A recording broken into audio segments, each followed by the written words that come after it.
آپ لوگ اگر ادھر آئیں گے اس طرف آ جائیں گے بنگلہ دیش میں پاکستان میں شامل ہو رہے ہیں تاکہ میں سب کی طرف نظر ڈال سکوں.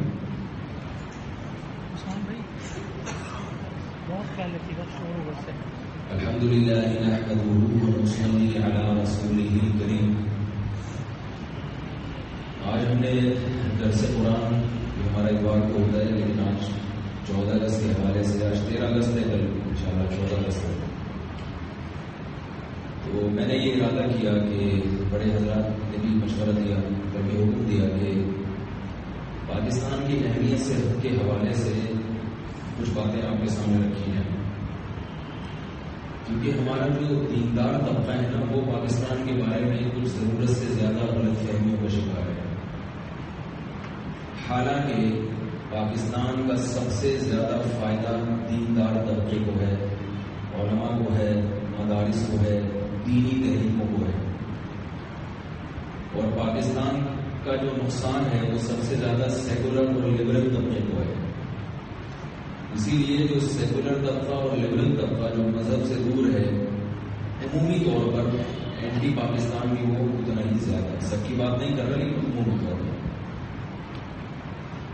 تو ہمارا سب سے زیادہ یعنی جو اسلام کے لیے اس وقت پاکستان کی کیا اہمیت ہے اور عالم اسلام میں پاکستان کی کیا اہمیت ہے, اس کے بارے میں ہمیں کچھ معلومات ہونی چاہیے جو آج ہم پوری پوری معلومات آپ کے سامنے انشاءاللہ پیش کریں گے. اور معلومات بہت ہی مستند ذرائع سے حاصل کی گئی ہیں, وہ ہوائی باتیں نہیں ہیں. سیاسی لوگ ہوتے ہیں نا تو وہ کچھ بھی پھینک دیتے ہیں, وہ تو کوئی ہمارا کوئی سیاست تو ہے نہیں, ہم نے آپ لوگوں سے ووٹ لینا ہے, ورنہ ہمیں گورنمنٹ کی طرف سے اس کو کوئی پیسے ملیں گے. ٹھیک ہے, ابھی تک ہمیں کسی کی طرف سے کچھ بھی نہیں مل رہا, ہمیں صرف ثواب مل رہا ہے, بلکہ اس میں خرچہ بھی ہمارا ہو رہا ہے. آپ لوگوں کے لیے ٹوٹا پھوٹا کچھ ریفریشمنٹ کا انتظام کسی صاحب نے کیا ہے تو وہ بھی ظاہر ہے خرچہ ہی ہوگا, مل کچھ بھی نہیں سوائے ثواب. تو جب آدمی کو صرف ثواب مل رہا ہوتا ہے تو وہ بہت اخلاص سے بات کرتا ہے. تو یہ چونکہ ہمارا اور خاص طور پہ علماء کا مذہبی فریضہ ہے کہ وہ پاکستان آئیں. ہم لوگ پاکستان کے بارے میں جو چیز دیکھتے ہیں وہ کیا ہے, کرپشن. فوج میں بھی کرپشن نظر آتی ہے, اور ہمارے خاص طور پہ جو سیاسی لوگ ہیں, ابھی آپ کو پتہ ہے پاناما کیس میں ہمارے وزیر اعظم کو برطرف کر دیا گیا. تو یہ چیزیں ہم دیکھتے ہیں, لیکن پاکستان کے جو پازیٹیو پوائنٹ ہیں وہ اتنے زیادہ ہیں, اتنے زیادہ ہیں. آپ کو پتا ہے کہ قیامت کے دن اعمال تولے جائیں گے. 100% پاس ہونا ضروری نہیں ہے, 100 میں 100 نمبر لینا ضروری نہیں ہے. فمن ثقلت موازینہ, اللہ فرماتے ہیں کہ ترازو میں نیکیوں کا پلڑا اگر جھک گیا تو اللہ گناہوں کو معاف کر دیں گے. گناہوں کا پلڑا اگر جھک گیا تو پھر نیکیاں کام بولیں نہیں. کہ اسلام کے حوالے سے اور خاص طور پہ ہم لوگوں کے حوالے سے اسلام پاکستان کا پلڑا ہلکا ہے یا بھاری؟ سمجھ آئی؟ تو میں دو چیزوں کے حوالے سے آج بات کروں گا. ایک پاکستان کی معاشی ترقی کے حوالے سے, پاکستان کی عسکری طاقت کے حوالے سے, کتنا اسٹرانگ ملک ہے عسکری لحاظ سے, فوجی لحاظ سے, اسلحے کے لحاظ سے. معاشی لحاظ سے پاکستان ابھی کہاں جا رہا ہے اور انشاءاللہ مستقبل قریب میں کہاں پہنچنے والا ہے. یہ جو بڑے بڑے ماہرین ہیں نا, ہمارا اٹھنا بیٹھنا ہوتا ہے کچھ بڑے لوگوں کے ساتھ. تو ابھی تو ہمیں آپ یہی دیکھتے ہیں نا, اڈا موڑ پہ چائے پی رہے ہیں, گڈے والے کے ساتھ بیٹھے ہیں.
آپ دعا کریں 1 گھنٹے کے اندر اندر میں پوری معلومات سمیٹ دوں.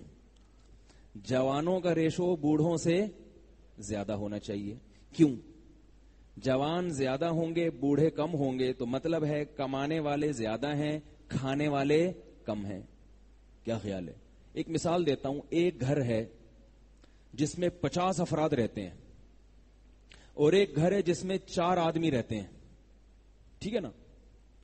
دیکھنے میں لگے گا یار جس گھر میں 50 افراد ہیں اس کا خرچہ بہت ہے بھائی. اس میں تو اتنے انڈے چاہیے روزانہ، ان کو اتنے پراٹھے چاہیے، سونے کے لیے اتنے بستر چاہیے، قیلولے کے لیے اتنے کھانچے چاہیے. ٹھیک ہے نا؟ اور اگر وہ تمباکو گٹکے کے عادی ہیں تو روزانہ اتنے گٹکے چاہیے، اتنی سگریٹ چاہیے. کیا خیال ہے؟ تو فیملی پلاننگ والے تو آپ کو یہاں تک بتائیں گے اور بولیں گے جو صرف 4 آدمی ہیں صرف 4 انڈے چاہیے روزانہ، صرف 4. بول لو نا یار کیا جا رہا ہے، تو 14 اگست ہونے والی ہے اب تو 4 پراٹھے چاہیے. تو وہ تصویر کا یہ رخ دکھاتے ہیں یار 4 پراٹھے 4 انڈے، ہلکا پھلکا ملک، آبادی نہیں ہے، کتنے مزے سے یہ کھائے گا اور پیے گا. اور جو 50 افراد جس گھر میں رہ رہے ہیں کیسا بڑا خاندان، اتنے انڈے روزانہ کہاں سے آئیں گے، اتنے پراٹھے روزانہ کہاں سے آئیں گے، اتنے ٹماٹر روزانہ.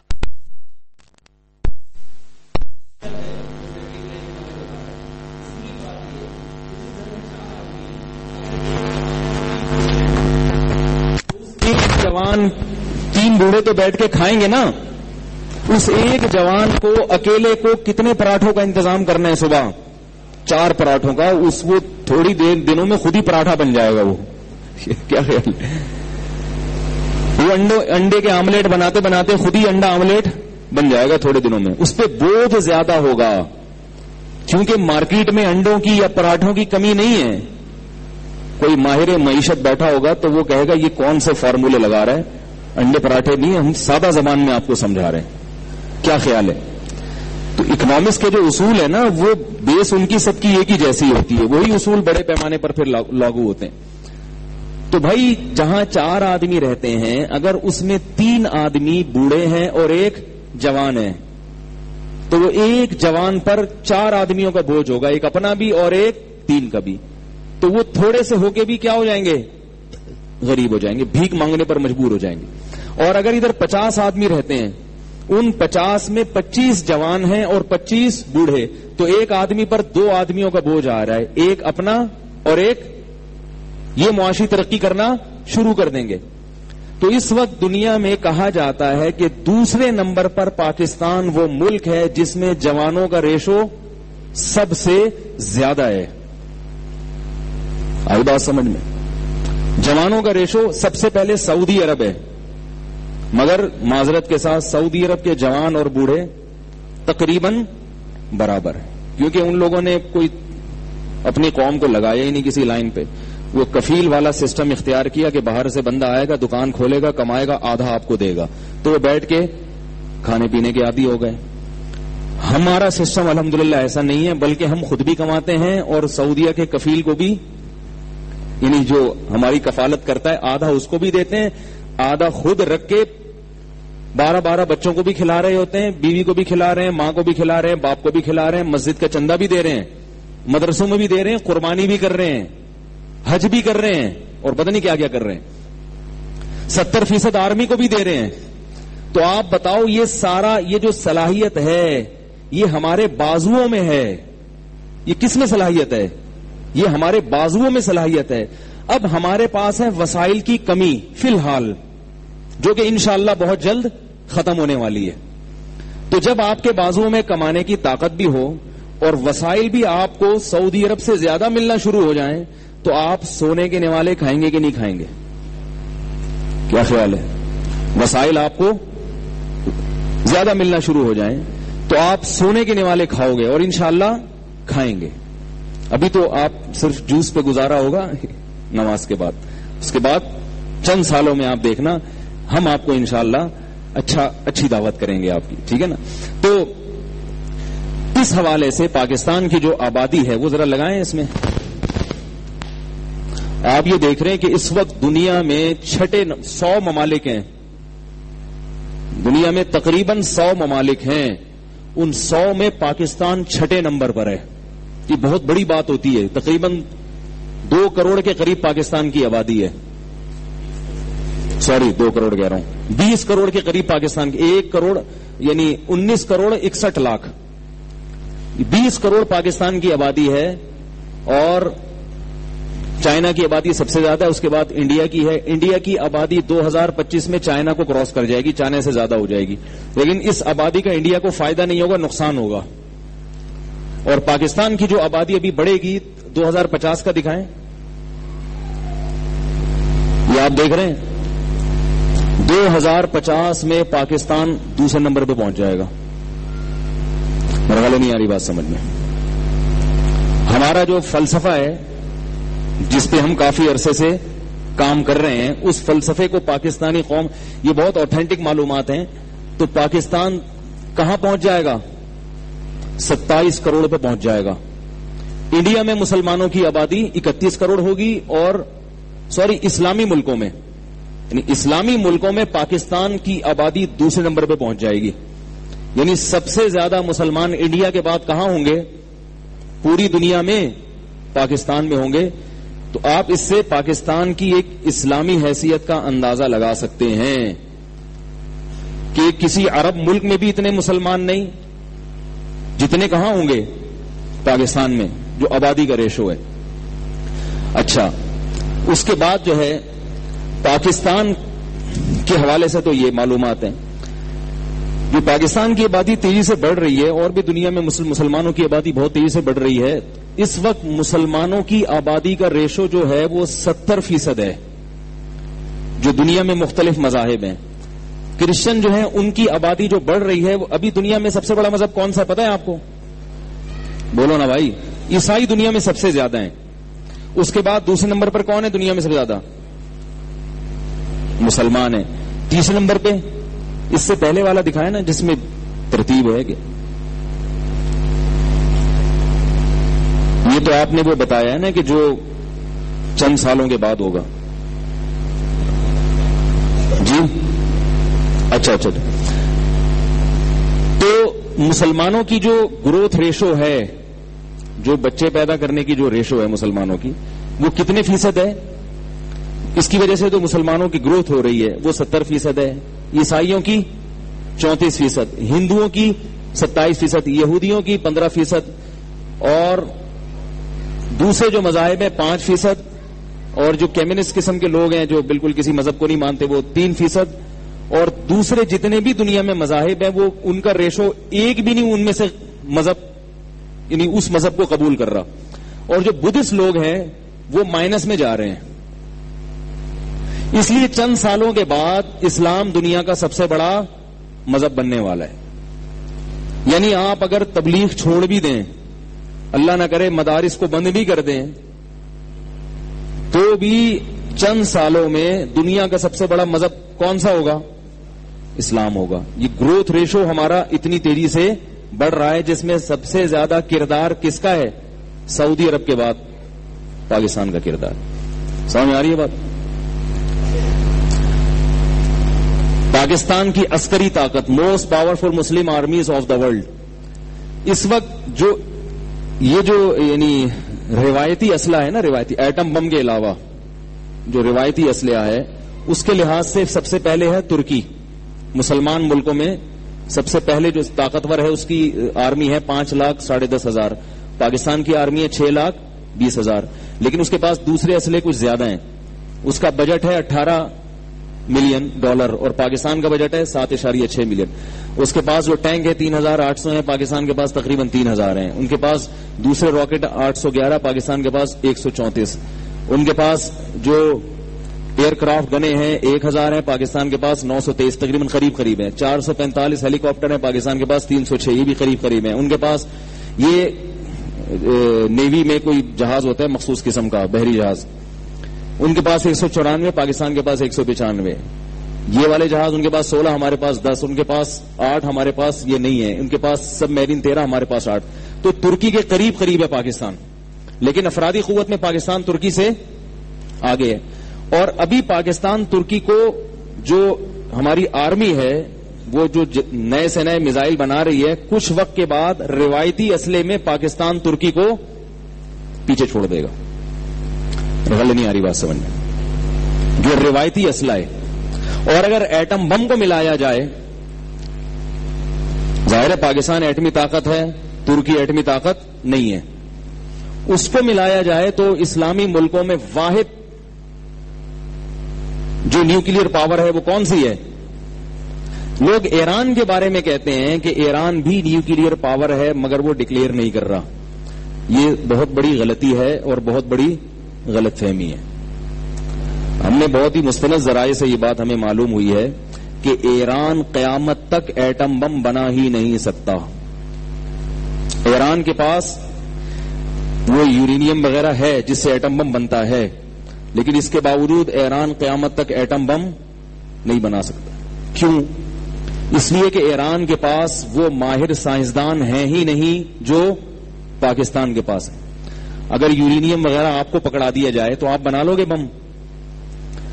اس کے لیے بہت ذہین سائنسدان چاہیے، بہت پڑھے لکھے سائنسدان چاہیے. اور میں نے سنا ہے بعض ماہرین سے کم 20,000 ماہر ترین سائنسدان ہوتے ہیں تو ایٹم بم بنانا اس ملک کے لیے ممکن ہوتا ہے. اور کمال کی بات یہ کہ ایران کو ایٹمی طاقت بنانے کی کوشش کی گئی ہے اور ایران نے بھی بھرپور کوشش کی ہے، مگر کوشش کے باوجود ایران اس مشن میں کامیاب نہیں ہو سکا. سمجھ میں آ رہی ہے بات؟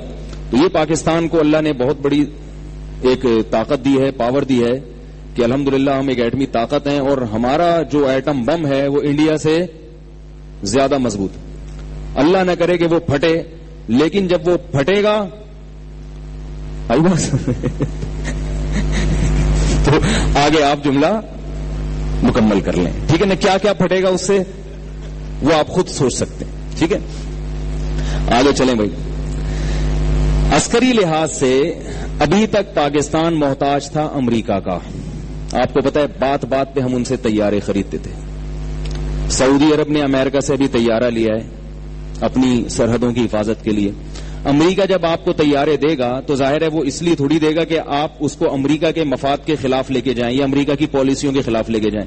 امریکہ نے سعودی عرب کو طیارہ دیا ہے تو اس میں ایسے سسٹم ہے کہ پاسورڈ وہ جب تک امریکن پاسورڈ نہیں، جیسے میں آپ کو موبائل دے دوں پاسورڈ میرا لگا ہوا اس میں، بات بات پہ آپ کو مجھ سے رابطہ کرنا پڑے گا نا، بھائی ذرا اس کو کھول کے دینا، انگوٹھا لگانا ذرا اس پہ. تو اس پہ وہ جہاز اڑانے کے لیے انگوٹھا کس کا لگتا ہے؟ اس پہ امریکہ کا. اور اس جہاز کے بارے میں یہ ہے کہ یہ ان حدود سے آگے تجاوز نہیں کر سکتا، اگر کرتا ہے تو اس کا سسٹم خراب ہو جاتا ہے. تو الحمدللہ پاکستان اسلحے کی ٹیکنالوجی میں اتنا آگے نکل چکا ہے کہ اب پاکستان الحمدللہ خود جنگی جہاز بنا رہا ہے، اور اس کی جیتی جاگتی مثال JF. سمجھ میں آ رہی ہے بات؟ یہ طیارہ، اس میں کچھ چیزیں ایسی ہیں جو F-16 میں بھی نہیں ہے. اور اس طیارے کا جب مظاہرہ ہوا ہے نا دبئی میں، تو بہت سارے ملکوں نے پاکستان سے یہ خریدنے کی پیشکش کی ہے. یعنی جب آپ کے پاس کوئی، میں نے آپ بتایا نا جب چینی شارٹ ہو گئی تھی مارکیٹ میں، تو جس کے پاس بھی چینی تھی لوگ اس کو جھک کے سلام کر رہے تھے نا. کیا خیال ہے بھائی؟ جس دکان والے کے پاس بھی چینی تھی لوگ گزرتے تھے، بھائی جان السلام علیکم، تھا نا؟ آپ لوگ کو یاد ہے چند سال پہلے کراچی میں چینی شارٹ ہو گئی تھی تو دنیا کا سب سے خوش قسمت ترین انسان کون سمجھا جاتا تھا؟ جس کے پاس چینی ہو.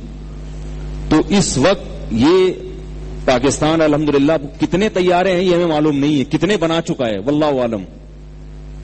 تو اب دنیا کے بہت سارے ممالک پاکستان سے یہ طیارہ مانگ رہے ہیں، اور آپ کو معلوم ہے مانگنے والے کا ہاتھ ہمیشہ نیچے ہوتا ہے اور دینے والے کا سر ہمیشہ اٹھا ہوا ہوتا ہے. آپ نے چند سالوں میں دیکھا ہوگا پاکستان نے اسلام دشمن ممالک سے تمیز سے بات کرنا چھوڑ دی ہے.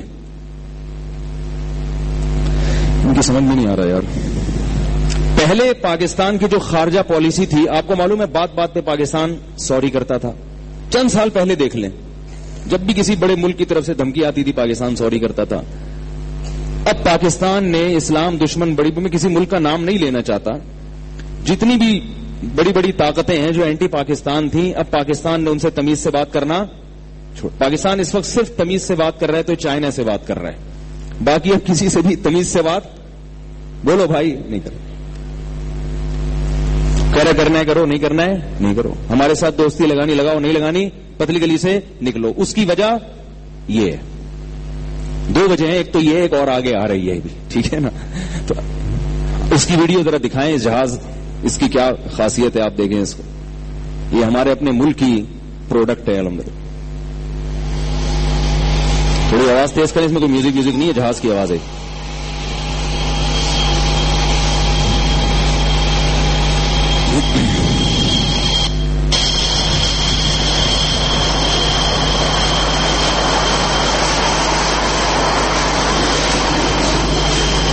اس جہاز کی خاصیت یہ کہ یہ 1 دم ٹن مارتا ہے.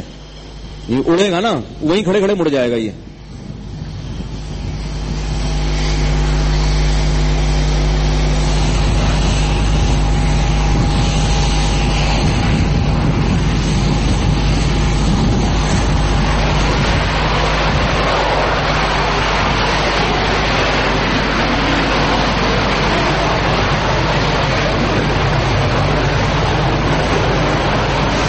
ٹن دیکھنا کیسے مارے گا.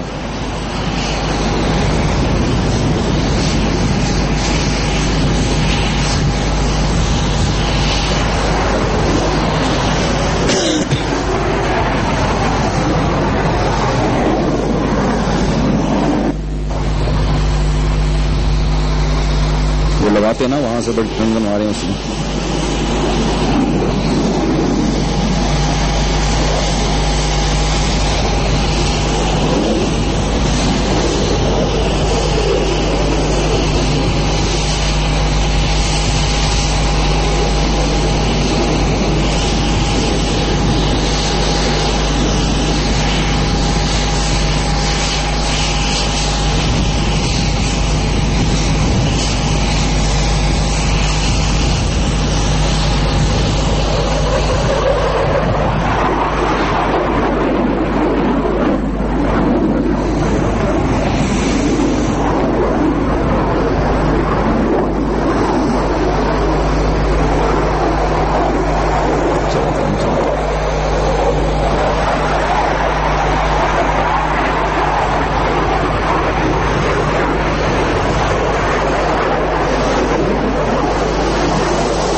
ٹائم کم ہے، ذرا اس کو گزار دیں.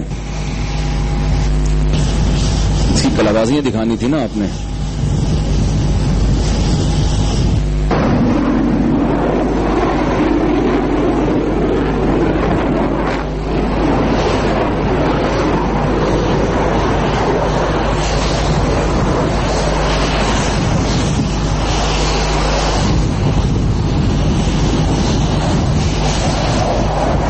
لائٹ آف کریں، میرا خیال ہے پھر نظر آئے گا یار. یہ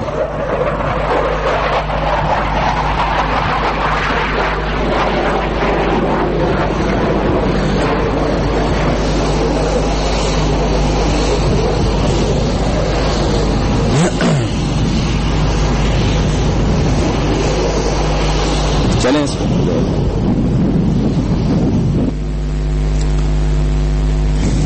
اگلی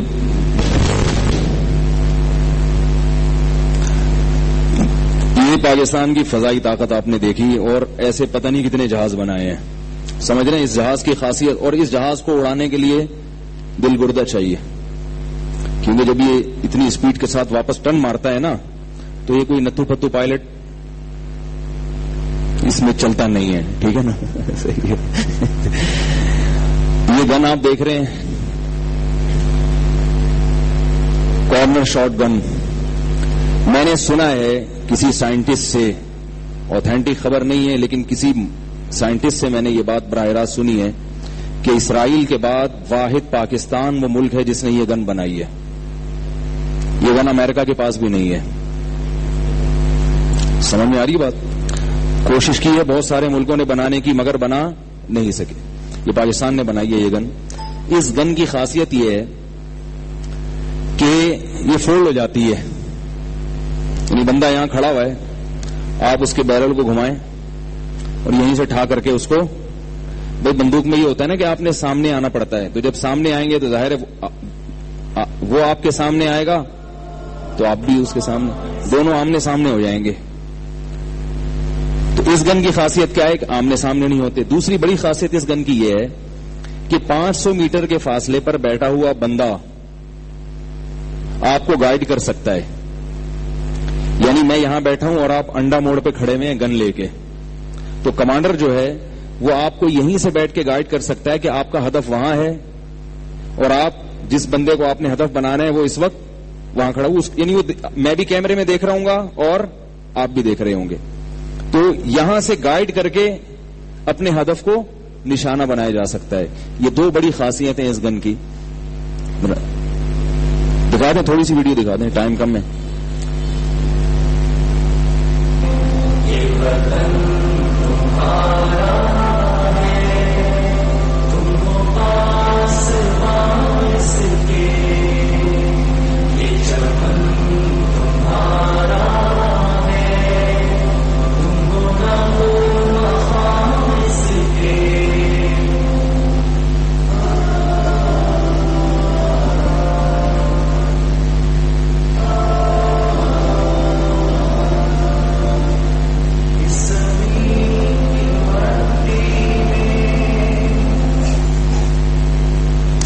اس پہ اور بہت ساری ویڈیوز آپ کو یوٹیوب پہ بھی مل جائیں گی. ہم تو آپ کو تھوڑا سا بس ایک خاکہ پیش کر رہے ہیں تاکہ جو ہمارے خاص طور پہ دیندار طبقے کو پاکستان کے بارے میں کچھ غلط فہمیاں ہیں وہ غلط فہمیاں دور ہو جائیں. آگے چلیں.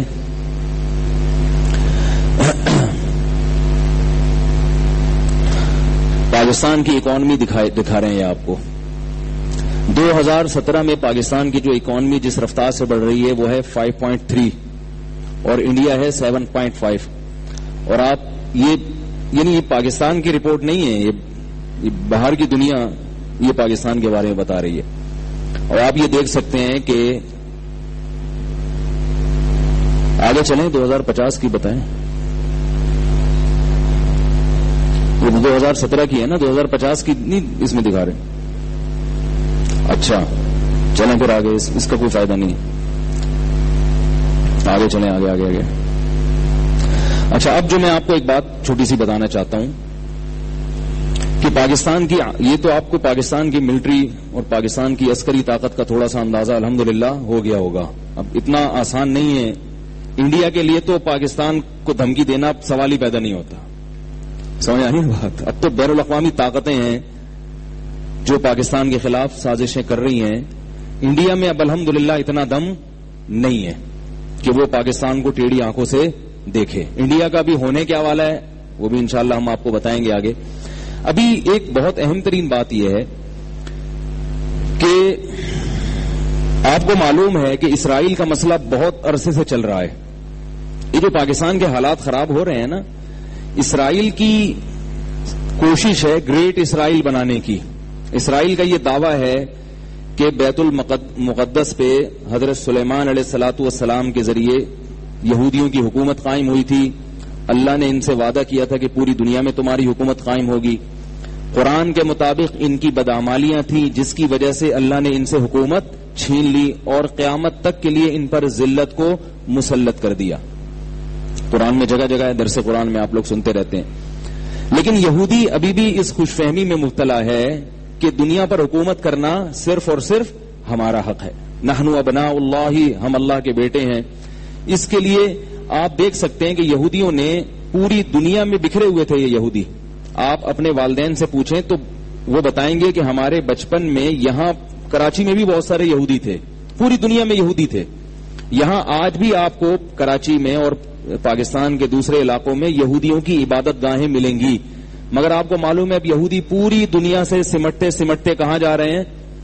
اسرائیل کی طرف جا رہے ہیں. کیوں؟ یہ ایک ان کے پلان کا حصہ ہے کہ گریٹ اسرائیل یعنی بیت المقدس اپنے قبضے میں لیا جائے اور پھر اسرائیل کی حدود کو بڑھاتے بڑھاتے کہاں تک پہنچایا جائے. اس میں سعودی عرب بھی داخل ہے, مدینہ بھی داخل ہے. کیونکہ یہودیوں کا یہ کہنا ہے کہ ہمیں مدینہ سے نکالا گیا تھا, ہمارے بڑے بڑے باغ تھے. اور میں نے خود مدینہ میں یہودیوں کا قلعہ دیکھا ہے, کتنی عمارتیں وہاں مسمار ہو چکی ہیں, نام و نشان ختم ہو گیا ہے, مگر وہ یہودیوں کا جو بنو قریظہ کا قبیلہ تھا وہ آج بھی محفوظ ہے, اور اس پر اقوام متحدہ کا بورڈ لگا ہوا ہے کہ یہ آثار قدیمہ ہیں, اسے گرانے کی کسی کو اجازت نہیں ہے. یہودی جو ہے نا اپنی نسلوں کو بتانے کے لیے کہ یہ ہمارے باپ داداؤں کی جاگیریں ہیں جہاں سے ہمیں نکالا گیا تھا. تو اب یہودیوں کا جو منصوبہ ہے بہت بڑا, آپ یہاں دیکھ سکتے ہیں کہ 1917 میں یہ فلسطین میں مسلم آبادی ہے, یہ جو پیلا رنگ ہے یہ مسلم آبادی کو شو کر رہا ہے. اس کے بعد 1946 میں یہ ہرا رنگ جو ہے نا یہودیوں کو شو کر رہا ہے, اتنے یہودی تھے. اس کے بعد 47 میں, 1949 میں, 67 میں, اور اب یہ ہو گیا ہے, اتنا سا فلسطین رہ گیا ہے اور یہ پوری یہودی آبادی یہاں تک. تو یہ تقریباً یہ جو پروجیکٹ تھا نا ان کا کہ بیت المقدس پہ قبضہ 100% تو نہیں ہوا, تقریباً کامیاب ہو چکا ہے. یہودیوں کی جو سازش ہے کہ وہ نقشہ دکھائیں کہ یہودی کیا, ان کا پلان کیا ہے. یہ دیکھ رہے ہیں کہ آپ یہ پورا علاقہ, کویت بھی اس میں, سنی عراق بھی اس میں آتا ہے. آگے چلیں, اگلا نقشہ دکھائیں. یہ گریٹ اسرائیل میں یہ یہودیوں کا جو پلان ہے, اس میں یہ تبوک, سعودی عرب کا جتنا صحرا ہے. آگے چلیں, آگے یہ بڑا نقشہ ہے, اس میں آپ دیکھ رہے ہیں کہ مدینہ بھی آ رہا ہے ان کے. یہ سانپ ہے جو اسرائیل کو دکھایا گیا ہے. یہ ان کا پلان ہے کہ ان تمام علاقوں پر یہودیوں نے اپنی خلافت قائم کرنی ہے. بات آ رہی ہے سب سمجھ میں؟ اس میں شام بھی داخل ہے. اب ہو کیا رہا ہے کہ ظاہر ہے ایسے تو نہیں ہو سکتا کہ یہودی فوجیں لے کے چڑھائی کر دے, درمیان میں بڑے بڑے ممالک ہیں. تو یہودیوں کا جو ہدف تھا, ان میں جتنے طاقتور ممالک تھے, ان طاقتور ممالک جن کے پاس ایک مضبوط آرمی ہے, ان ممالک کو لائن پہ لگانا, جن میں عراق کا حشر نشر کروا دیا. سب کو پتا ہے نا عراق کے ساتھ کیا ہوا. صدام حسین جیسا مرضی تھا, لیکن ایک سازش کر کے اس کو ہٹا دیا.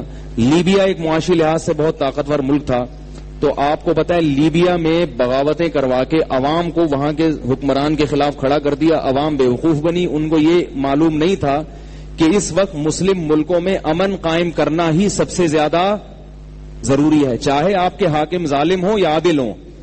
کیونکہ ایسا نہیں ہو سکتا کہ آپ ظالم حکمران کو طاقت کے زور سے ہٹائیں تو کوئی نیک شریف آدمی مسلط ہو جائے گا. اس وقت اسلامی ملکوں کی مثال ایسے ہے کہ ایک درخت پہ پھل ہوتا ہے نا, میرا خیال نیند آ رہی ہے آپ لوگوں کو, سو رہے ہیں یار آپ لوگ, جاگ رہے ہیں. ایک درخت پہ جو پھل ہوتا ہے نا, آپ پھل کاٹ رہے ہیں لیکن نیچے ٹوکرا آپ کا دشمن رکھ کے بیٹھا ہوا ہے, تو دنیا میں سب سے بڑا بے وقوف ہوگا ہی نہیں جو جا کے پھل کاٹ رہا ہے. تو چاہے وہ سعودی عرب ہو, چاہے وہ پاکستان ہو, چاہے لیبیا ہو, چاہے مصر ہو, کہیں بھی مسلم ملک میں اگر بغاوت ہوتی ہے تو اس کا فائدہ کون اٹھائے گا؟ اسلام دشمن طاقتیں اٹھائیں گی, یہودی اٹھائیں گے. اور یہودی چاہ رہے ہیں کہ بغاوتیں ہوں. وہ وہاں کی عوام کو حکمرانوں کے خلاف کر رہے ہیں تاکہ کوئی مضبوط حکومت بن نہ سکے. عوام کو آرمی کے خلاف کیا جا رہا ہے تاکہ ان کی آپ اپنے چوکیداری سے لڑنا شروع کر دو گے تو ظاہر ڈاکوؤں سے حفاظت کون کرے گا پھر؟ اور آپ کے پاس اس کا متبادل کوئی دوسرا فیکٹری کی حفاظت کے لیے چوکیدار بھی نہ ہو. آپ اپنی آرمی کے خلاف اگر ہو جاؤ گے اور آپ کو پتا ہے آپ کے پاس اس کی متبادل آرمی کوئی موجود نہیں ہے, تو بھائی جیسی تیسی ہے اس کو برداشت کرو گے نہیں کرو گے, اس سے محبت بھی کرو گے, اس کو برداشت بھی کرو گے, اس کو مزید مضبوط کرنے کی کوشش بھی کرو گے کہ آپ کے پاس جو دشمن طاقتیں ہیں ان سے بچانے کے لیے آپ کے پاس اس کے علاوہ کوئی متبادل نہیں ہے آپ کے پاس. تو یہودیوں نے کیا کیا ہے کہ وہ کہتے ہیں کہ جو کام لڑائی کے بغیر ہو سکتا ہے وہ لڑائی کے بغیر کرو, اور جو لڑائی کے ساتھ ہو سکتا ہے مگر اس میں ہمیں نہ لڑنا پڑے, انہی کو لڑوا کے آپس میں وہ کام ہو سکتا ہے, تو ہمیں اپنی فوجی طاقت کو ضائع کرنے کی ضرورت نہیں ہے. انہی کو جنت کی لالچ دے کر اور جنت کے نام پہ انہی سے فدائی حملے کرواؤ, انہی سے بم دھماکے کرواؤ. نہیں آ رہی میرا خیال ہے بات؟ انہی کو کہو کہ بھائی یہ تمہارے ظالم آرمی ہے, ظالم فوج ہے, یہ ظالم حکمران ہے, تم پھٹو گے تو کہاں جاؤ گے؟ سیدھا جنت. وہ تو پتہ نہیں کہاں جا رہا ہے لیکن اس پھٹنے سے نتیجہ کیا نکل رہا ہے؟ پورا ملک پھٹ رہا ہے. اور پورا جو اسلام دشمن طاقتیں آپ دیکھ لو نا, ابھی دنیا میں جو اسلام کے نام پہ جو مسلح تحریکیں چل رہی ہیں، ان مسلح تحریکوں سے روزانہ لاکھوں مسلمانوں کا خون بہ رہا ہے، اور اسلام دشمن طاقتوں کا اس سے بال بھی خراب نہیں ہو رہا. لاکھوں مسلمانوں کا خون روزانہ بہ رہا ہے. مسلمانوں کی آرمی کمزور ہو رہی ہے اس سے، جہاں بھی دنیا میں لڑائیاں ہو رہی ہیں اور بغاوتیں ہو رہی ہیں. اس وقت ہم نے بڑے علماء سے سنا ہے کہ اس وقت مسلم ممالک کی حفاظت کرنا یہ سب سے زیادہ ضروری ہے، اور اس کے لیے آپ کو برداشت والی پالیسی اختیار کرنی پڑے گی. ابھی ہمیں کرنا کیا ہے وہ میں انشاءاللہ اس پریزنٹیشن کے آخر میں بتاؤں گا کہ ہم اپنے ملک کے لیے کیا کر سکتے ہیں اور ہم اسلام کے لیے کیا کر سکتے ہیں، وہ میں انشاءاللہ بعد میں بتاؤں گا. تو یہ جو پیچھے جائیں، یہ جو گریٹ اسرائیل ہے نا، اس میں عراق کو تباہ کر دیا انہوں نے. شام رکاوٹ بن رہا تھا، شام کا بیڑا غرق کر دیا. آپ کو پتا ہے وہاں تحریکیں جہاد کے نام پہ کھڑی ہوئی ہیں، خلافت کے نام پہ کھڑی ہوئی ہیں، اور اتنی تحریکیں وہاں کھڑی ہو گئی ہیں کہ کوئی جائے تو پتہ ہی نہیں چلتا کہ کون کس سے لڑ رہا ہے، اور وہ ایک تباہی کے دہانے پر کھڑا ہے وہ ملک. لیبیا کی حالت آپ کو پتا ہے کہ اس کو تباہ و برباد کر دیا. مصر میں حالات بہت خراب ہیں. اور اچھا اب جو ہے ایران ایک طاقتور ملک تھا، لیکن ایران کا معاہدہ ہو گیا ہے. اچھا ایران جو تھا وہ ایران چاہتا ہے کہ ان علاقوں پر اپنی حکومت قائم کرے. فلسطین ایران اپنے قبضے میں لے اور شام ایران کے قبضے میں آئے. تو اس معاملے میں تو ایران اسرائیل ایک دوسرے کے دشمن ہیں. سمجھ میں آ رہی ہے بات؟ لیکن بہت ساری چیزوں میں ایران اسرائیل ایک دوسرے سے ملے ہوئے ہیں. عربوں کے خلاف ایران اور اسرائیل کا اتحاد ہے. پاکستان کے خلاف بھی بہت ساری سازشیں ہو رہی ہیں. تو اس وقت ان کی نگاہوں میں صرف اور صرف ایک ملک ہے جو مکہ اور مدینہ کا دفاع کر سکتا ہے. وہ کون سا ملک ہے؟ وہ پاکستان. صرف اور صرف ترکی بھی کرے گا، لیکن ترکی کا دفاع اتنا پاورفل نہیں ہے. اور پاکستان نے یہ دفاع کی ذمہ داری الحمدللہ شروع بھی کر دی. آپ کو پتا ہے مکہ اور مدینہ کی طرف میزائل داغے گئے ہیں. ان میزائل کو ناکام بنانے والی فورس کون سی تھی؟ پاکستان عرب. پاکستانیوں کے ساتھ تو بڑا ظلم ہوا ہے سعودی عرب میں، جیسے ذمہ ہوتے ہیں نا اس طرح ان کے ساتھ سلوک ہے. لیکن پاکستان نے الحمدللہ اپنی طاقت کا لوہا ایسا منوایا ہے کہ عرب لوگ مستقبل میں اپنی معیشت کو بچانے کے لیے اور اپنے ملک کو بچانے کے لیے کس پر کفالت کریں گے، کس پر اعتماد کریں گے؟ پاکستان. میں نے ایک بہت بڑے سائنٹسٹ سے سنا ہے کہ 1 ہفتہ لگے گا اسرائیل کو مکہ پہنچنے میں. آپ نقشے میں دیکھ سکتے ہیں کہ اسرائیل جو درمیان میں جتنی رکاوٹیں تھیں وہ اسرائیل دور کر چکا ہے. صرف صحرا ہے. اگر اسرائیل کے ٹینک مکہ کی طرف یا مدینہ کی طرف چلتے ہیں تو وہ جو اس کو صحرا کا فاصلہ طے کرنے میں جتنا ٹائم لگنا چاہیے نا بس وہ لگے گا. درمیان میں کوئی اسپیڈ بریکر اس کے لیے نہیں ہے. عربوں میں بالکل بھی لڑنے کی طاقت نہیں ہے سعودی عرب میں. تو یہ کر کیوں نہیں رہا؟ صرف کس وجہ سے؟ رکاوٹ کون ہے؟ پاکستان. پاکستان آرمی بھی رکاوٹ ہے اور پاکستان کی عوام بھی رکاوٹ ہے. کیونکہ یہ رپورٹ ہے کہ حرمین سے جتنی محبت، والہانہ محبت پاکستانی عوام کو ہے، اتنی والہانہ محبت دنیا میں کسی ملک میں نہیں ہے. اس کا جیتا جاگتا ثبوت یہ ہے کہ سب سے زیادہ حاجی اور سب سے زیادہ عمرہ کرنے والے لوگ پاکستان سے جاتے. اسی وجہ سے وہاں اردو رائج ہو گئی ہے. شرطے اردو بول رہے ہوتے ہیں. میں جو شرطا سے بات کر رہا ہوں، میں عربی میں بات کر رہا ہوں، کہہ رہے سامنے. میں نے یہ کیا بات کر رہے ہیں؟ مجھے سمجھ میں نہیں آیا کہ ان کی زبان میں سامنے پتہ نہیں کس کو کہتے ہیں. میں نے کہا یہ عربی سمجھتا ہوگا ٹوٹی پھوٹی، میں بھی عربی بول لیتا ہوں، لیکن وہ بار بار کہہ رہا ہے وہ سامنے ہے. بڑی ہنسی آ رہی تھی مجھے اس کی بات سن کے. تو یہ اردو اتنی زیادہ رائج کیوں ہو گئی ہے؟ اس لیے کہ اردو اسپیکنگ بہت جاتے ہیں، بہت زیادہ حج کرنے جاتے ہیں اردو اسپیکنگ، بہت زیادہ عمرہ کرنے جاتے ہیں اردو اسپیکنگ. تو آپ اگر پاکستان کی واٹ لگانے کی بات کرو گے تو اس کا مطلب آپ کا حرمین آپ کے ہاتھ سے گیا. اور یہ یاد رکھو یہ ریاستوں کا کام ہوتا ہے، اسٹیٹ کا کام ہوتا ہے. یہ چھوٹی موٹی تنظیمیں یا چھوٹی موٹی تحریکوں کا کام نہیں ہوتا. یہ بڑی بڑی ریاستوں کا کام ہوتا ہے کسی ملک کی حفاظت کرنا یا کسی ملک کو لائن پہ لگا دینا. تو اس لیے عالم اسلام میں پاکستان کی جو عسکری طاقت ہے اس وقت اس کی اہمیت بہت ہی زیادہ ہے. اگر پاکستان کو خدا نخواستہ کچھ ہوا تو آپ کا حرمین بھی خطرے میں پڑ جائے گا. اور یہ صرف زمانی بات نہیں ہے, آپ تحقیق کر سکتے ہیں کہ جو میزائل داغے گئے ہیں, باقاعدہ اٹیک ہوا ہے, اس اٹیک کو روکنے والا الحمدللہ روکنے والی صرف اور صرف پاکستان آرمی ہے. تو یہ تو میں نے تھوڑا سا آپ کو پاکستان کی جو اسلام میں مسلم ممالک میں پاکستان کی حیثیت ہے اس کے حوالے سے میں نے آپ کو بتایا. آگے چلیں. اچھا, اب میں جلدی آپ کو بتاؤں گا پاکستان کی معاشی حیثیت کیا ہے. اچھا, یہ بھی آپ کو بتا دوں کہ جو گریٹ اسرائیل کا منصوبہ ہے اس میں پاکستان کو توڑنا بھی داخل تھا. شام کا معاملہ خراب کر دیا, عراق کا معاملہ خراب کر دیا, ہو گیا نا, لیبیا کو تباہ کر دیا. ان کا اگلا ہدف کیا تھا مجھے اچھی طرح یاد ہے, ہم بہت چھوٹے بچے تھے جب عراق کی جنگ شروع ہوئی تھی تو یہ جو چائے کی دکان والے اور پان کے کھوکھے والے ہوتے ہیں نا, یہ بیٹھ کے باتیں کر رہے ہوتے تھے کہ اگلا نمبر پاکستان کا ہے. میں نے خود گٹکے والوں سے سنا ہے یہ, یعنی یہ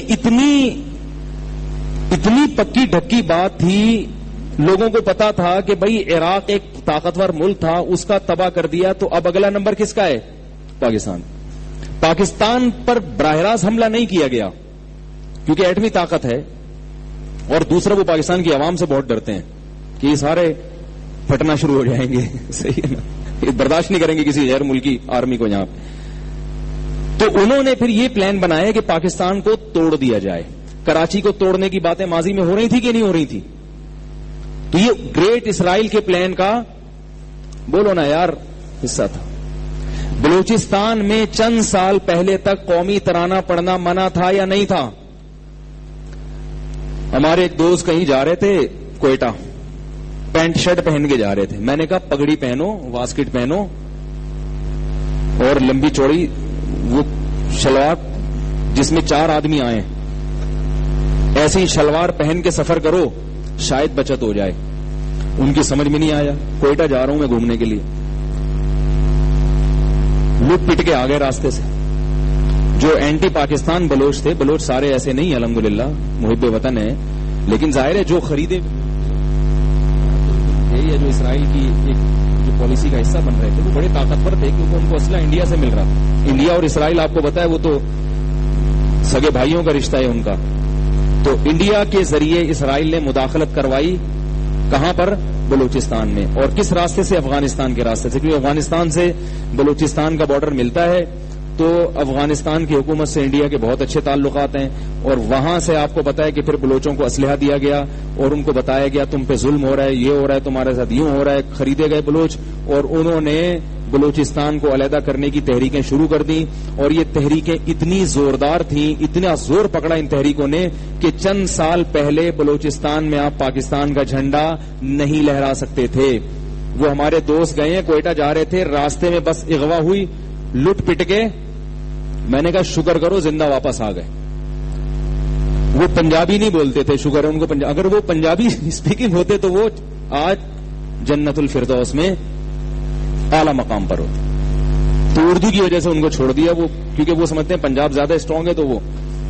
تو یہ حالات ہو گئے تھے. پاکستان زندہ باد نہیں آپ کہہ سکتے تھے, پاکستان کا قومی ترانہ پڑھنا منع تھا. اتنے حالات خراب. یہ حالت کہاں پر تھی؟ بلوچستان میں. سندھ میں کراچی بہت بڑا ہے, کراچی کو توڑنے کی باتیں ہو رہی تھیں اور بہت مضبوط تحریک چل رہی تھی. اور جو اندرون سندھ و دیش کی باتیں ہو رہی تھیں, اور صوبہ سرحد میں کیا ہو رہا تھا آپ کو معلوم ہے کہ وہاں ایک الگ تحریکیں چل رہی تھی خلافت قائم کرنے کے لیے کہ بھئی پاکستان کو یا یہ علاقہ توڑا جائے یا آرمی کو کمزور کیا جائے. صرف ایک پنجاب رہ گیا تھا. یہ باتیں ہو رہی تھیں کہ کچھ وقت کے بعد صرف پنجاب پاکستان رہ جائے گا, باقی سارا ملک ٹوٹ جائے گا.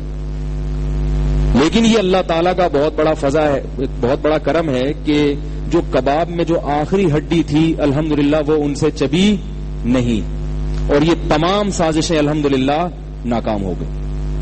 اور یہ سارا کریڈٹ ہماری ایجنسیوں کو جاتا ہے. نہیں یاری میرا خیال ہے. یہ جو پاکستان کی ISI کو دنیا کی نمبر 1 خفیہ ایجنسی کہا گیا ہے، یہ ایسے ہی نہیں کہا گیا کہ کوئی خواب میں کوئی فرشتے نے آگے بشارت دی تھی کہ بھئی یہ والی سب سے استخارہ نکالا تھا انہوں نے کہ یار استخارہ نکال کے دیکھتے ہیں کہ موساد ہے یا را ہے یا ISI ہے.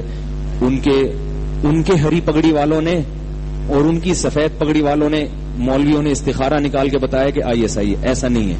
وہ انہی ISI کی انہی حرکتوں کی وجہ سے اس کو دنیا کی سب سے طاقتور ترین خفیہ ایجنسی کہا گیا. تو مجھے ایک بلوچستان میں ایک شخص ملا، اس نے مجھے بتایا کہ یعنی خفیہ ایجنسی. میں نے پوچھا یہ بلوچستان میں ملک دشمن عناصر کا صفائی، اب آپ جائیں، آپ قومی ترانہ پڑھیں بلوچستان میں کھڑے ہو کر کوئی کچھ نہیں کہے گا. میں نے وہ ہمارے تو طلبہ ہر جگہ ہوتے ہیں نا دنیا میں، ہمارے تو مدارس کے طلبہ دنیا میں ہر جگہ سے ہمارے پاس آتے ہیں طلبہ. میں نے ایک طالب علم سے پوچھا، میں نے کہا یار یہ اتنا زبردست آپریشن جس کا پتہ بھی نہیں چلا، یہ کیسے کامیاب ہوا ہے؟ تو اس نے مجھے بتایا، کہہ رہے کہ میں بکریاں چراتا تھا، ایک دن میں ریوڑ لے کے نکل رہا تھا تو ایک بندہ وہ بھی بکریوں والا لگ رہا تھا مجھے، ریوڑ اس کے پاس پگڑی پہنی ہوئی اس نے، تو میرے پاس آیا اور کہنے لگا یار یہ پاکستان نے بڑا ظلم کیا ہوا ہے ہمارے اوپر، اور جو ہے نا ہم بھی کوئی الگ ملک کا مطالبہ ہے. تو وہ جو اینٹی پاکستان تحریک تھی اپنے آپ کو یہ شو کیا کہ میں اس کا حصہ ہوں. کہہ رہا میں نے اس کی باتیں غور سے سنی، کہہ رہا میں اس کا اینٹی پاکستان تھا نہیں، اس کی چکنی چپڑی باتوں کی وجہ سے کچھ تھوڑی سی میں نے حمایت کر دی. اگلے دن غائب ہو گیا، اگلے دن مارکیٹ سے شارٹ. کہہ رہے اچھی طرح چترول لگے، تمام صغیرہ کبیرہ گناہ میرے معاف ہوئے. ایسے گھر کو لوٹا ہوں جیسے حج مبرور، یہ میری کچھ اپنی تعبیرات بھی ہیں، ایسے لوٹ کر آیا میں. تو میں نے کہا جو، اور پھر تبصرہ کر رہا تھا کہ میں مجرم نہیں تھا، اس کے باوجود یہ حال ہوا، تو جو مجرم ہوں گے ان کا کیا ہوا ہوگا؟ تو یہ بڑی قربانیاں ہیں کہ پگڑی پہن کے بکریوں کا ریوڑ لے کے بلوچستان میں ایک آدمی گھوم رہا ہو اور وہ یہ تحقیق کر رہا ہو کہ یہاں ملک دشمن کون کون ہے. تو یہ ایسے نہیں ہوتا اتنے آرام سے کہ بچوں کی طرح ملک کو نہیں سنبھالا جاتا. تو پاکستان کے خلاف جو ان کی سازشیں ہوئی ہیں وہ سازشیں الحمدللہ ناکام ہو گئی ہیں. بلوچستان میں امن قائم ہو گیا، گوادر پورٹ بہت تیزی سے بن رہی ہے، کراچی میں الحمدللہ امن قائم ہو گیا، پنجاب میں امن قائم ہو گیا، صوبہ سرحد میں چھوٹے موٹے شب برات کے پٹاخے پھٹ رہے ہیں، لیکن اللہ کی رحمت سے ہمیں پوری امید ہے کہ انشاءاللہ یہ بھی ختم ہو جائیں گے. تو یہ جو گریٹ اسرائیل کا منصوبہ تھا، جو آخری ہڈی رہ گئی تھی کباب میں، کیونکہ اسلام قیامت تک رہنے کے لیے آیا ہے، تو جو چیزیں اسلام کو محفوظ کرنے کے لیے ضروری ہیں اللہ نے ان اسباب کی بھی قیامت تک حفاظت کا وعدہ کیا ہے، کیونکہ اللہ تعالیٰ تو اسباب ہی سے کام کرتے ہیں. تو یہ جو ہے آپ دیکھ سکتے ہیں کہ اس وقت جو ہے الحمدللہ ان کی تمام سازشیں ناکام ہو گئی ہیں. اب ایک پاکستان کے لیے بہت بڑا ایشو تھا کہ پاکستان ایک غریب ملک سمجھا جاتا تھا اب تک کی جو رپورٹ ہے وہ کیا ہے؟ پاکستان ایک غریب ملک. لیکن الحمدللہ آپ کو معلوم ہے کہ چائنا کا ایک بہت بڑا پروجیکٹ ہے جس کو ون بیلٹ ون روڈ کہا جاتا ہے، ون روڈ ون بیلٹ. کہ چائنا جو ہے نا دنیا کی 40% تجارت پہ قبضہ کر رہا ہے، 40% تجارت. اس کے لیے چائنیز نے ایڑی چوٹی کا زور لگا دیا ہے. جامعۃ الرشید میں پاکستان کے سابق وزیر خارجہ ڈاکٹر نذیر حسین صاحب تشریف لائے تھے، اس وقت لاہور یونیورسٹی کے چیئرمین بھی ہیں. انہوں نے بڑی زبردست اس پروجیکٹ پہ ہمیں 5-6 گھنٹے کی پریزنٹیشن پیش کی تھی.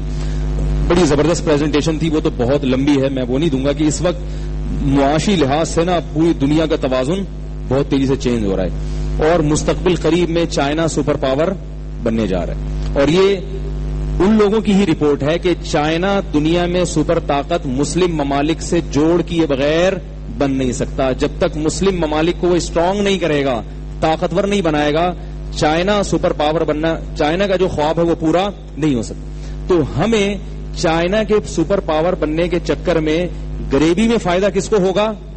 سب سے زیادہ بولو بھائی پاکستان. کیونکہ انڈیا اور چائنا کی زبردست دشمنی ہے اور انڈیا اور چائنا کے درمیان میں کون آتا ہے؟ ایک پٹی ہے وہ پاکستان کی. تو اب چائنا سپر پاور بن نہیں سکتا جب تک وہ پاکستان کو معاشی لحاظ سے اور عسکری لحاظ سے طاقتور نہ بنا دے. تو ان کا جو ون بیلٹ اور ون روڈ کا جو ایک ان کا پروجیکٹ ہے اس کا ایک چھوٹا سا حصہ ہے سی پیک. اب میں آپ کو بتا رہا ہوں کہ کچھ چیزیں کچھ اللہ تعالیٰ کے کرم پاکستان کے ساتھ ایسے ہیں کہ ایسا معلوم ہوتا ہے کہ اللہ تعالیٰ بھی پاکستان کو باقی رکھنا چاہتے ہیں. ہمارے جو حکمرانوں نے تو پورا کوشش کی ہے نا کھانے کی بیڑا غرق کرنے کی, لیکن الحمدللہ ہو نہیں رہا بیڑا غرق. سمجھ آ رہی ہے نا بات, ہو نہیں رہا. بیٹا ادھر جاؤ, شاباش, ادھر جا کے بیٹھو. تو یہ جو گوادر پورٹ آپ دیکھ رہے ہیں یہ ہے پاکستان, یہ ہے گوادر. یہ ایک ایسی پورٹ ہے اس وقت پوری دنیا کی جو تجارت ہے نا, دنیا کے تمام ممالک چاہ رہے ہیں وسطی ایشیا سے اپنی تجارت کو ملائیں. تاجکستان ہے, ازبکستان ہے, اور یہ اس وسطی ایشیا کے میں ملانے میں جو آپ یہ دیکھیں درمیان میں لمبائی میں پاکستان زیادہ ہے.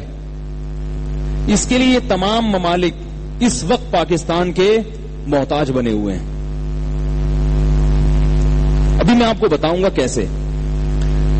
آپ کو معلوم ہے کہ یہ جو پورٹ ہے اس کے لیے سب سے زیادہ ضروری ہے گہرا سمندر. ایسا ہی ہے نا. ایک چیز تو یہ ہے کہ سمندر گہرا ہو اور سمندر کی لوکیشن ایسی ہو کہ بہت سارے ممالک کو وہ آپس میں جوڑ دیتا ہو, لنک کا کام دیتا ہو. دیکھیں آپ محلے میں دکان ایسی جگہ کھولیں گے نا کہ چاروں طرف گلی نکلتی ہو, وہ دکان زیادہ چلے گی یا آپ کسی گلی کے نکڑ پہ دکان بنا لیں.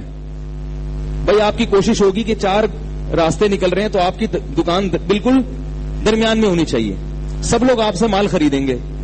تو یہ جو گوادر پورٹ ہے یہ دنیا کی بہت بڑی تجارت کا مرکز ہے. جو جہاز گھوم گھام کے دوسرے ملکوں سے جایا کرتے تھے ان کو یہ بہت شارٹ راستہ پڑ رہا ہے. سمجھ میں آ رہی ہے بات؟ یہ بہت مختصر راستہ ہے. ایک تو اس میں یہ بات ہے کہ لوکیشن اس کی ایسی ہے کہ بہت سارے ممالک یہاں پر آ کے کیا ہو جاتے ہیں, کنیکٹ ہو جاتے ہیں. دوسرا یہ ایسی پورٹ ہے کہ دنیا میں جو سمندر گہرے سمندر ہیں وہ مصنوعی طور پر ان کو گہرا کیا جاتا ہے. کروڑوں ڈالر خرچ ہوتے ہیں بجری نکالنے پر. بجری جب نکالی جاتی ہے جہاز آ کے کھڑا ہوتا ہے, روزانہ کرینیں لگی ہوتی ہیں جو ان کا کام ہی کیا ہوتا ہے یہاں سے مٹی نکالنا, اور ان کرینوں پر بہت زیادہ لاگت ہے کیونکہ سمندر کی گہرائی میں گھس کے مٹی نکالنا آسان نہیں ہے. اگلے دن وہ مٹی دوبارہ نہیں آ رہی لوگوں کی, اگلے دن مٹی دوبارہ آگے کھڑی ہو جاتی.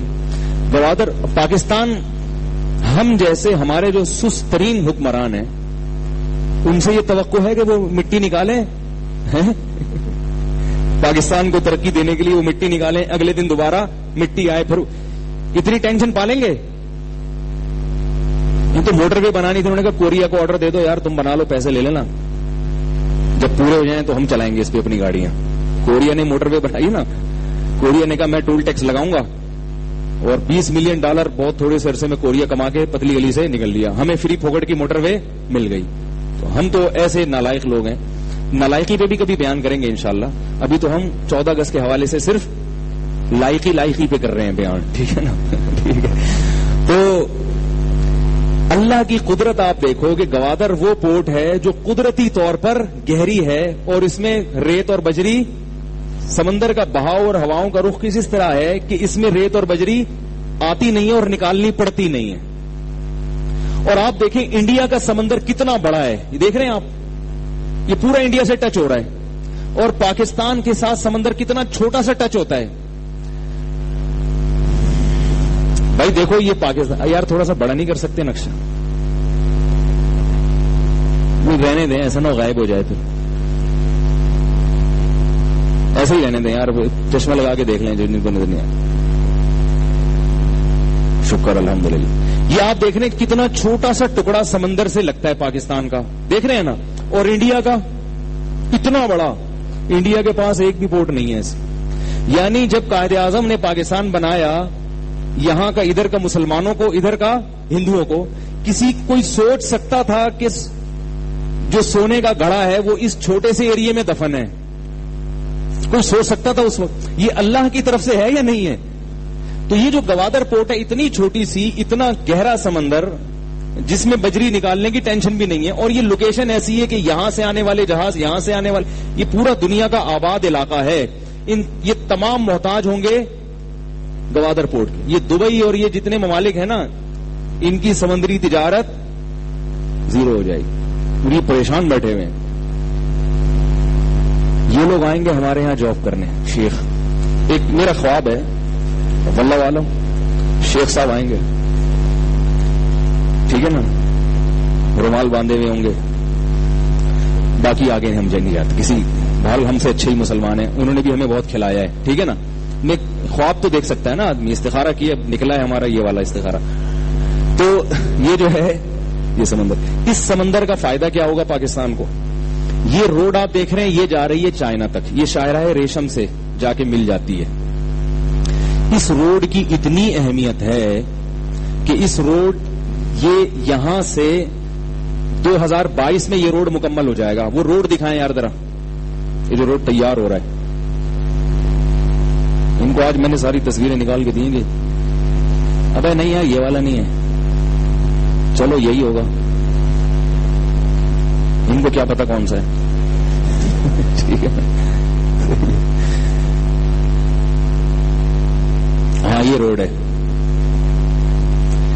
یہ روڈ 80% مکمل ہو گیا ہے, 2022 میں یہ 100% مکمل ہو جائے گا. اس کے ارد گرد کی پراپرٹی بہت تیزی سے مہنگی ہو رہی ہے, کیونکہ اس پر تو تجارت مستقبل قریب میں ہونے والی ہے. آپ تصور کر سکتے ہیں, ایک ہفتے میں 1 لاکھ ٹرک اس روڈ سے گزریں گے. ایک ہفتے میں 1 لاکھ ٹرک ان اور آؤٹ ہوں گے. کچھ چائنا سے آ رہے ہوں گے اور کچھ چائنا جا رہے ہوں گے.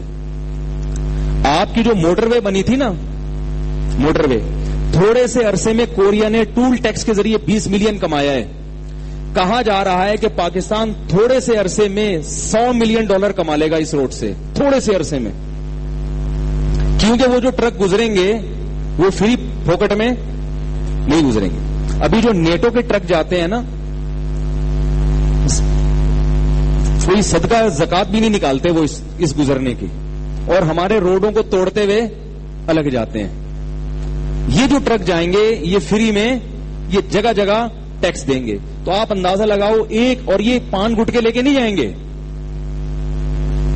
یہ پوری دنیا سے جو مال آ رہا ہوگا وہ مال یہاں سے اٹھا کے چائنا سے ہوتے ہوئے پوری دنیا میں لے کے جائیں گے. ان ٹرکوں کے گزرنے سے ایک فائدہ ہمیں کیا ہوگا, ٹیکس ملے گا ہمیں. ایک صاحب کہنے لگا بھائی ہمارے حکمران اتنے کرپٹ ہیں اور یہ پھر ہوگا تو, بھائی جتنی بھی کرپشن ہو, اللہ نہ کرے کرپشن, جتنی بھی ہو پھر بھی بہت بچے گا انشاءاللہ. کتنا کھا لیں گے, کتنا کھا لیں گے. پبلک بھی تو پوچھے بھی نا کہ بھائی 1 لاکھ ٹرک آ رہا ہے, اس کا ٹول ٹیکس کہاں جا رہا ہے. اور اس کا جو ارد گرد کا ایریا ہے وہ انڈسٹریل ایریا بن جائے گا, کیونکہ پاکستان کی اہمیت اتنی بڑھ جائے گی کہ آپ چیزیں بنا کے پوری دنیا میں مال پھینکو گے آپ, کیونکہ آپ کو پوری دنیا سے گوادر کے ذریعے آپ کا لنک ہو جائے گا. تو ہمارے ہاں بے تحاشا فیکٹریاں لگیں گی, جس کے لیے ابھی 16 بجلی گھر کا جو ہے نا آرڈر دے دیا گیا ہے کہ اس کے ارد گرد 16, کیونکہ ہمیں بجلی بہت چاہیے ہوگی, اور کہا جا رہا ہے 16,500 میگا واٹ بجلی اس میں خرچ ہوگی, جو ابھی پاکستان کی ٹوٹل بجلی جتنی سرو کر رہے ہیں نا اس سے یہ زیادہ ہے. اتنی بجلی پیدا کرے گا تو پنکھا چلے گا تو انشاءاللہ رکے گا نہیں. یہ جو لوڈ شیڈنگ ہے اللہ نے چاہا تو ختم ہو جائے گی. بلکہ جو چیئرمین آئے تھے نا لاہور کے, جو پاکستان کے سابق وزیر خارجہ, انہوں نے کہا تھا کہ اتنی جدید ٹیکنالوجی پاکستان میں آنے والی ہے, کیونکہ ظاہر ہے چائنا آئے گا یہاں پہ کام. ابھی چائنا کے آنے سے نقصان کیا ہوگا یہ بھی میں آپ کو انشاءاللہ بتاؤں گا. اس نقصان کے لیے آپ نے پہلے سے اس کی تلافی کرنی ہے. ایک ہی نقصان ہوگا, اس کے علاوہ کوئی نقصان نہیں ہوگا. تو یہ جو ہے یہ ہٹائے نا, اس کا بھی موقع نہیں ہے. پیچھے ٹرکوں تک رہے ہیں ابھی, ٹھیک ہے. ٹرک سے ہم اتریں گے تو پھر انشاءاللہ ادھر جائیں گے. اس کے ارد گرد جو انڈسٹریاں بنیں گی ان کے اشتہارات امریکہ اور یورپ کے اخباروں میں آ رہے ہیں کہ انویسٹمنٹ کرو یہاں پہ, اور اتنی فیکٹریاں لگیں گی جو مال بنا کے ٹرکوں پہ لادا جائے گا اور پھینکا جائے گا مارکیٹ میں. پوری دنیا میں کہا جا رہا ہے کہ 90 لاکھ لوگوں کو یہاں روزگار ملے گا, جن میں پاکستانی کم سے کم 23 لاکھ پاکستانیوں کو روزگار ملے گا یہاں پہ.